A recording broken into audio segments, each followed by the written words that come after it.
What's up, guys? I hope you had a great weekend. We are going to knock out our last geography standard really quick, and then I'm going to go talk about one other standard. It's really government, but it affects the people of Africa. So I did want to touch on it just really quick since we've been talking about people and um, where people live in Africa and whatnot. So I do just want to touch it real quick.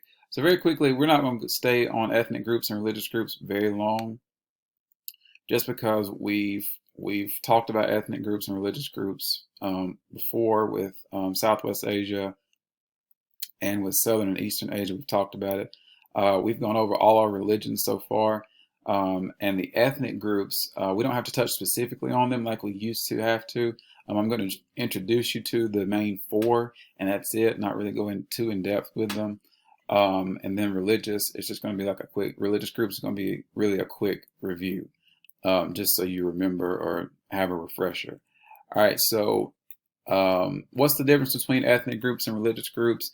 And I've always told my students this: religious groups, that's much easier because there's really, I think, like if I'm getting my numbers right, there's six main religions. You got Christianity, Islam, Judaism, Hinduism, Buddhism, and then Shinto. I think are the six largest, and they're the ones that we teach. And those are pretty easy.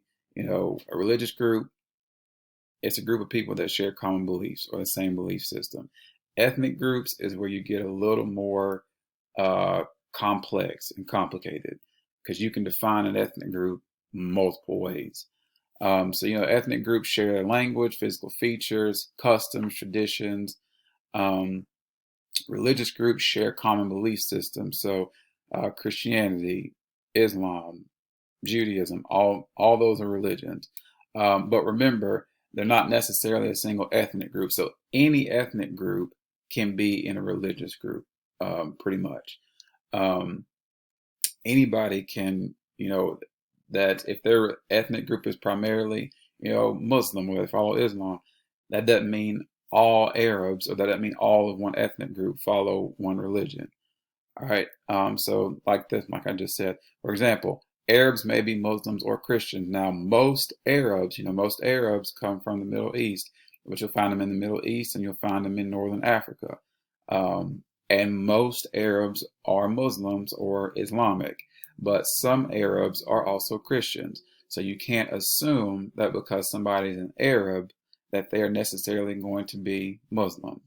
Um, just like trying to think, you can't assume that because in China you'll find a large number of Buddhists, but you can't assume that because most people in China follow Buddhism that all Chinese people follow Buddhism. Some might follow Christianity or I don't Islam, whatever it is. You can't confine one ethnic group to one religion. All right. Um, which concept relates to religion rather than ethnicity, excuse me. So these are some questions that we go through, but it would be B because it talks about Mustafa follows the Quran. The Quran, if you remember, is the holy book of Islam. All right. Shara is an Arab. Why can't it be assumed that Shara is Muslim? All right. The answer to that would be A because all Arabs are not Muslim. Some Arabs are also Christian. Okay. And really quick, these are the main ethnic groups that are found in Africa. They're the Arabs, the Ashanti, the Bantu, the Swahili. The Arabs you find in northern Africa. The Ashanti you'll find in West Africa, where like Nigeria and those countries are. The Bantu you'll find more in Central Africa, which is where like the Democratic Republic of the Congo is, in those countries. And then the Swahili you would usually find in like the east coast of the continent of Africa. So we're like Mozambique and those countries are. And these particular religions, not all of them follow the main six that we teach necessarily. Now Arabs, they follow Islam. So we talked about Islam. Most Arabs follow it. Again, not all of them. The rest of these, Ashanti, Bantu, Swahili, some follow Islam, some follow Christianity, and then some follow what are called traditional religions. So traditional religions are something that originated in their culture or in their ethnic group but it's not followed widespread. So it's something kind of that's just unique to that particular ethnic group, and you'll find little pockets of that in Africa. All right. So many religions are found throughout Africa. There are Muslims, Christians, and the followers of traditional religions. All right. So here's a better definition. A traditional religion follows a mixture of spiritual and supernatural powers. In some cases, these traditional beliefs are combined with Christianity. All right. So Arabs may be Muslims or Christians. However, in Africa, Islam is predominant. Um, Ashanti, they follow traditional religions. Bantu follow traditional religions. And then Swahili, they also follow Islam with traditional elements. All right. And that's pretty much where I'm going to go with that, is just telling you the four main ethnic groups and the religions that they do follow.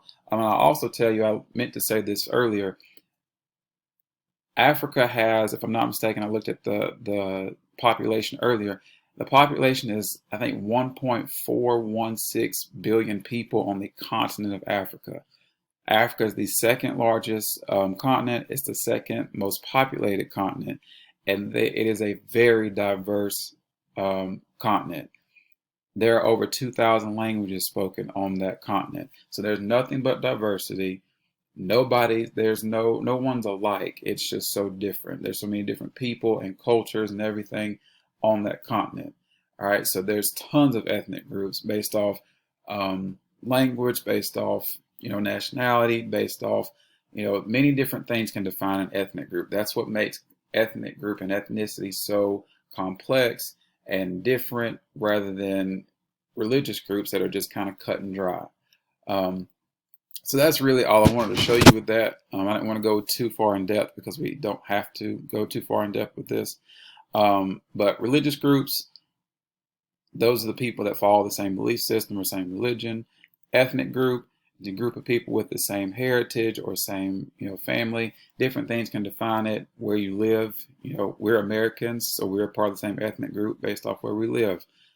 Skin color can define ethnic group, language, all these different things. So just make sure you remember that for future reference. Now the other thing I wanted to show you or talk about is government instability and how it affects people. So this is the particular standard, analyze how government instability in Africa impacts standard of living. Now, we're not going to look too much at standard of living, but what goes into standard of living, we talked about it, I know in my class, and I'm sure Miss Jackson's also, way back at the beginning of the year. So standard of living, the things that go into determining that are like life expectancy, so how long you're expected to live, gross domestic product, how much money, how many goods, or how much goods in terms of dollar amount does a country produce. Infant mortality rate, so how many children die at birth due to a lack of medical things, or how many live because there is an excess of medical, access to medicine. All these things play into standard of living. So I want to look at just how an unstable government affects the people of Africa, the people that live there. So just really quickly, let's look at this. So many Africans can't meet basic needs, and poverty is widespread, when you talk about low standard of living. Now it says 3/4 of the world's poorest countries are located in Africa. That doesn't mean every single country in Africa is poor, and struggling. Some are very not struggling at all. Some have, booming economies. Okay. So sometimes we see on TV that, everybody in Africa is, starving. Everybody in Africa doesn't have water. Everybody in Africa, doesn't have the basic things that they need to survive. And that may be true, but at the same time, it's not like that across the entire continent. So don't ever assume that all of Africa is like that. But some of the things he's going to talk about is access to education, lack of health care, and the threat of famine. Okay.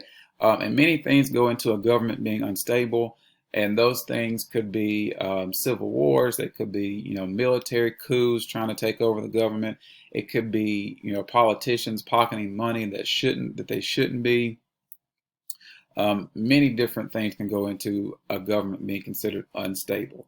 And if I were to be in class right now and ask you if you thought our government was unstable, I would hope you would say, no, our government's not unstable right now. That might be it's not in trouble. It might be going through trying to figure out how to handle this COVID-19 thing right now.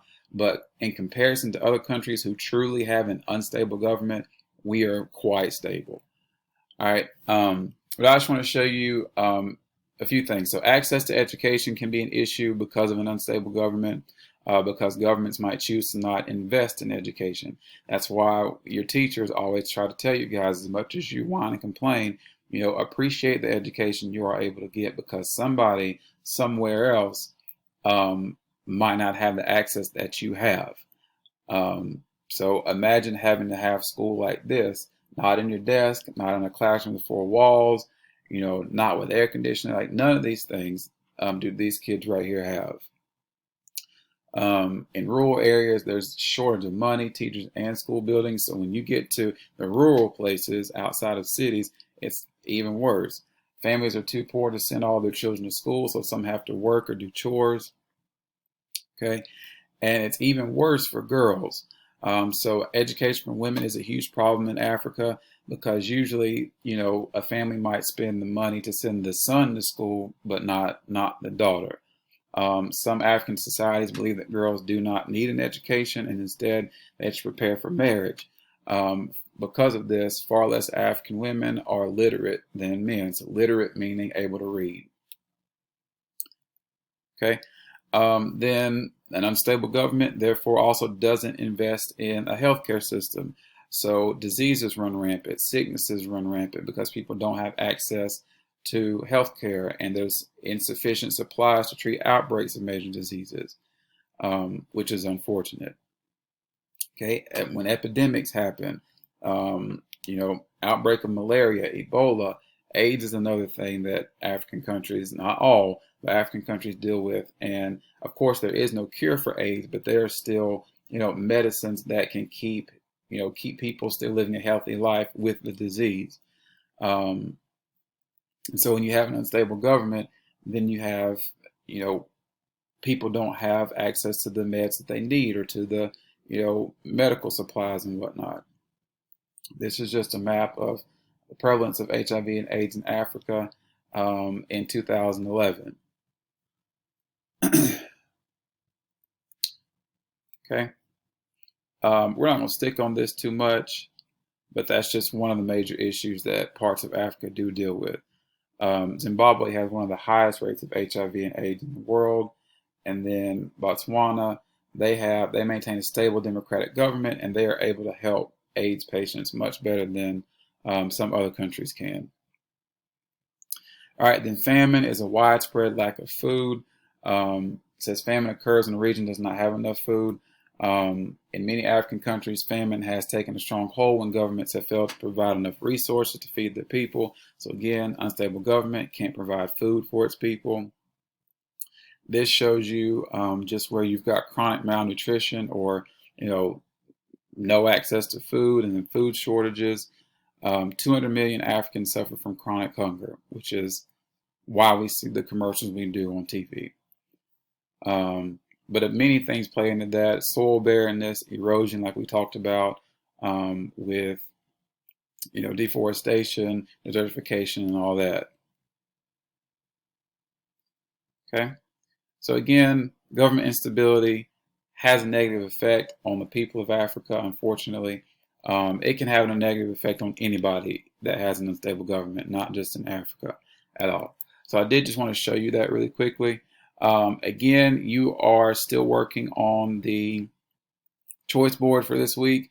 This week you are choosing out of category 3, and then we will be done with this.